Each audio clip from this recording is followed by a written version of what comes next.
Iran और Israel के बीच सुलग रही युद्ध की वह भयावह आग, जिसमें अमेरिका अपनी पूरी सैन्य शक्ति के साथ कूद पड़ा था, फिलहाल 2 हफ्तों के युद्ध विराम के पीछे थमी तो जरूर है, लेकिन यह केवल एक महातूफान से पहले की बेहद डरावनी शांति है।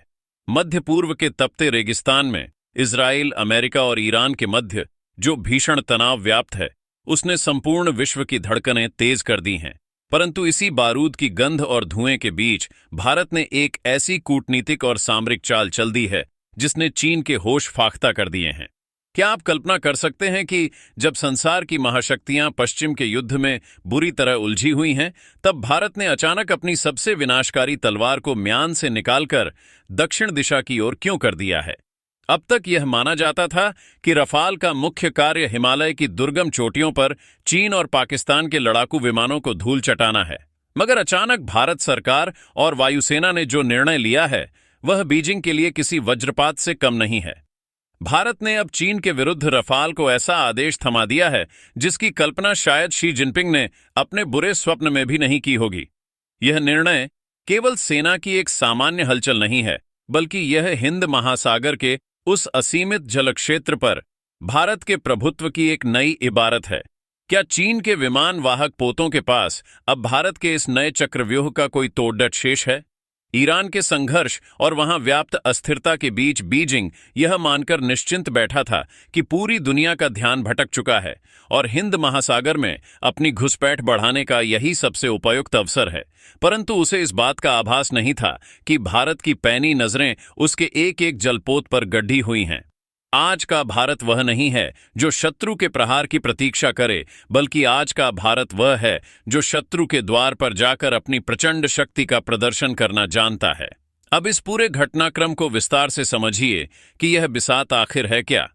दरअसल ताज़ा जानकारी यह है कि भारतीय वायुसेना अब रफाल विमानों की एक पूरी टुकड़ी को दक्षिण भारत में तैनात करने की एक विशाल योजना पर अत्यंत तीव्रता से कार्य कर रही है।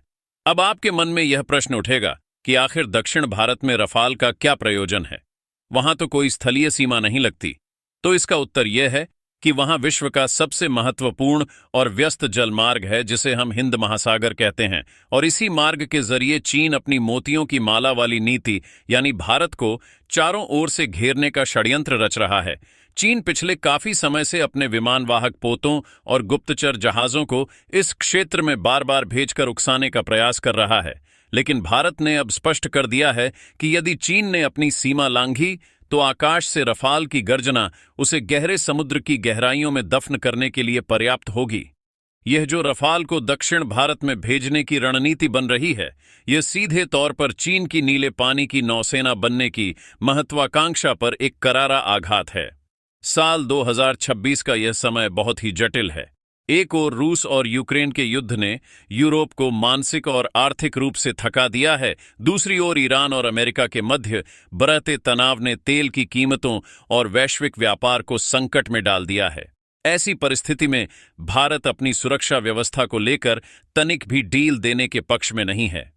चीन को भ्रम था कि भारत का संपूर्ण ध्यान केवल लद्दाख और तवांग के पर्वतों तक सीमित रहेगा, परंतु भारत ने रफाल को दक्षिण के वायुसैनिक ठिकानों पर तैनात करने का निर्णय लेकर उसकी पूरी योजना ही तहस नहस कर दी है।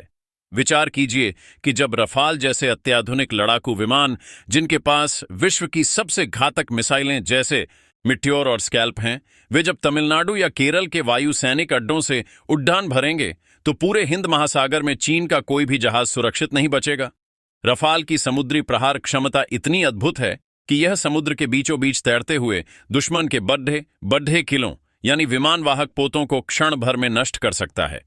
चीन की सबसे बड्ढी शक्ति उसके विमानवाहक पोत हैं, जैसे लियाओनिंग और शेडोंग।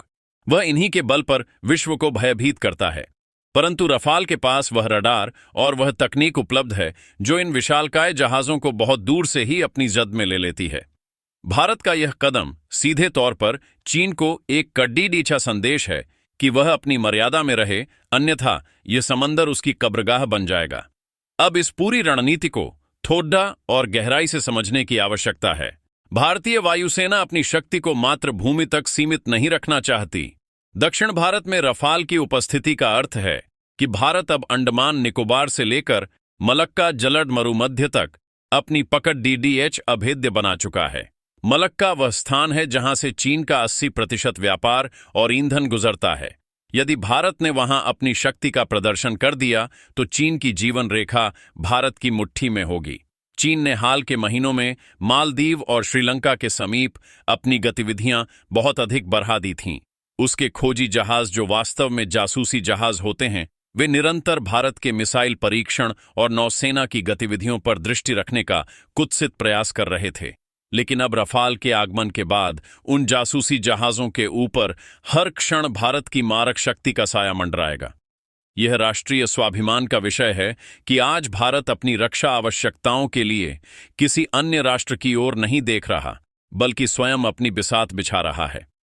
विषय केवल रफाल का नहीं है, विषय उस आत्मविश्वास का है जो आज के सशक्त भारत में परिलक्षित हो रहा है।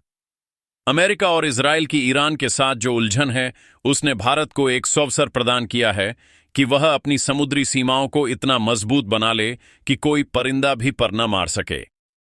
रफाल की यह टुकड़ी जब दक्षिण में तैनात होगी तो यह भारतीय नौसेना के साथ मिलकर अद्भुत समन्वय स्थापित करेगी। इसे कहते हैं संयुक्त सैन्य संचालन, यानी जल और नभ की सेनाओं का वह तालमेल जो शत्रु के पसीने छुद्दा दे। कल्पना कीजिए, जब रफाल आकाश से और ब्रह्मोस मिसाइलें भूमि या जलपोत से एक साथ प्रहार करेंगी तो क्या संसार की कोई भी शक्ति भारत के सम्मुख ठहर पाएगी? चीन को इस सत्य का भय सता रहा है कि भारत अब केवल रक्षात्मक नहीं बल्कि आक्रामक मुद्रा में आ गया है। भारत अब केवल अपनी सीमाओं का संरक्षण नहीं कर रहा, बल्कि अपनी क्षेत्र निषेध नीति को कार्यान्वित कर रहा है। इसका तात्पर्य यह है कि यदि शत्रु हमारे क्षेत्र में प्रविष्ट हुआ तो उसका प्राण बचाकर वापस जाना असंभव होगा। तकनीकी दृष्टि से कहें तो रफाल का रडार पर दिखने वाला आकार बहुत कम है, जिसका अर्थ है कि चीन के रडार उसे सुगमता से पकड़ DDH नहीं पाएंगे। वहीं रफाल का इलेक्ट्रॉनिक युद्ध तंत्र शत्रु के रडार को पूरी तरह ठप कर सकता है।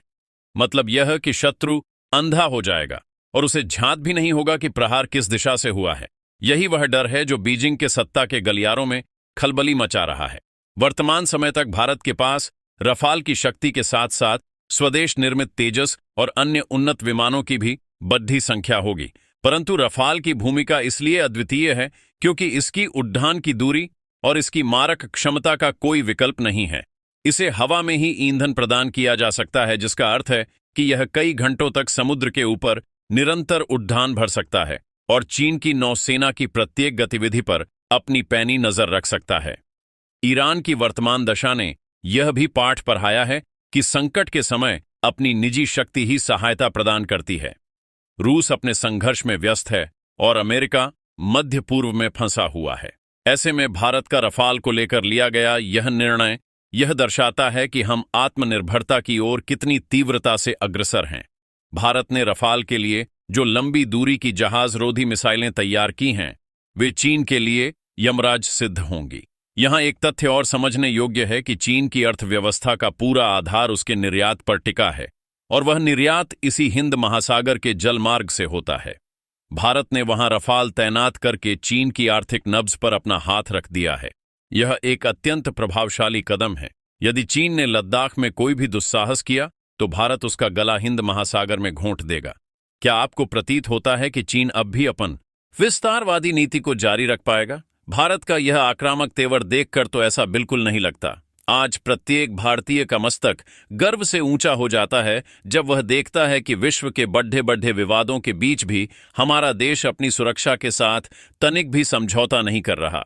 रफाल का दक्षिण भारत की ओर प्रस्थान केवल एक सैन्य अभ्यास नहीं है, बल्कि यह भारत की वह गर्जना है जिसकी गूंज बीजिंग से लेकर वॉशिंगटन तक सुनाई दे रही है। इस पूरे घटनाक्रम में एक और रोचक मुद्दे है कि भारत अब केवल रफाल तक रुकने वाला नहीं है, बल्कि नौसेना के लिए विशेष विमानों के सौदे की प्रक्रिया भी अंतिम चरण में है। जब वायुसेना के रफाल और नौसेना के उन्नत विमान एक साथ मिलकर कार्य करेंगे तो वह दृश्य अत्यंत भव्य होगा। हिंद महासागर वास्तव में भारत का महासागर बन जाएगा। चीन का जो स्वप्न था कि वह आगामी वर्षों में विश्व की सबसे बड़ी नौसेना बनकर उभरेगा, उसे भारत की सामरिक शक्ति ने हवा में उड़ा दिया है। चीन ने बीते कुछ वर्षों में जो कर्ज के जाल में फंसाकर हमारे पड़ोसी देशों में अपने सैन्य ठिकाने बनाए थे, रफाल की मारक क्षमता उन ठिकानों को पूर्णतः निष्प्रभावी कर देगी, क्योंकि रफाल बिना शत्रु की सीमा में प्रवेश किए अपनी लंबी दूरी की मिसाइलों से उन्हें ध्वस्त कर सकता है। यह एक ऐसी सामर्थ्य है जो केवल विश्व के गिने चुने देशों के पास है, और भारत उनमें अग्रणी होकर खड़ी दिया है। ईरान और इजराइल का तनाव कब समाप्त होगा, यह कोई नहीं जानता, और अमेरिका वहां कब तक व्यस्त रहेगा, यह भी अनिश्चित है। परंतु भारत ने अपनी प्राथमिकताओं को बिल्कुल स्पष्ट कर दिया है। हमारा वास्तविक मुकाबला उस शत्रु से है जो छल करने में कुशल है, और रफाल उस शत्रु के लिए वह अचूक अस्त्र है जिसका कोई उपचार नहीं है। प्रत्येक बीतते दिन के साथ भारत की यह रणनीतिक बौर हाथ चीन को अपनी नीतियों पर पुनः विचार करने के लिए विवश कर रही है। चीन के सरकारी तंत्र में जो व्याकुलता दिखाई दे रही है, वह इसी रफाल तैनाती का परिणाम है। उन्हें ज्ञात हो चुका है कि अब दक्षिण भारत का आकाश उनके लिए सुरक्षित नहीं रहा। भारत का यह दक्षिण की ओर बढ़ता कदम सुरक्षा के दृष्टिकोण से एक नया कीर्तिमान है। भारत की यह राष्ट्रवादी विचारधारा और सेना का यह तेजस्वी अंदाज आज के युग की अनिवार्य आवश्यकता है। हम किसी पर पहले प्रहार नहीं करते, परंतु यदि किसी ने हमें चुनौती दी तो हम उसे करारा उत्तर देने की पूर्ण क्षमता रखते हैं। रफाल का यह नया मोर्चा चीन की शांति भंग करने के लिए पर्याप्त है, और अब देखना यह होगा कि चीन अपनी गिरती हुई साख को बचाने के लिए आगे क्या चाल चलता है।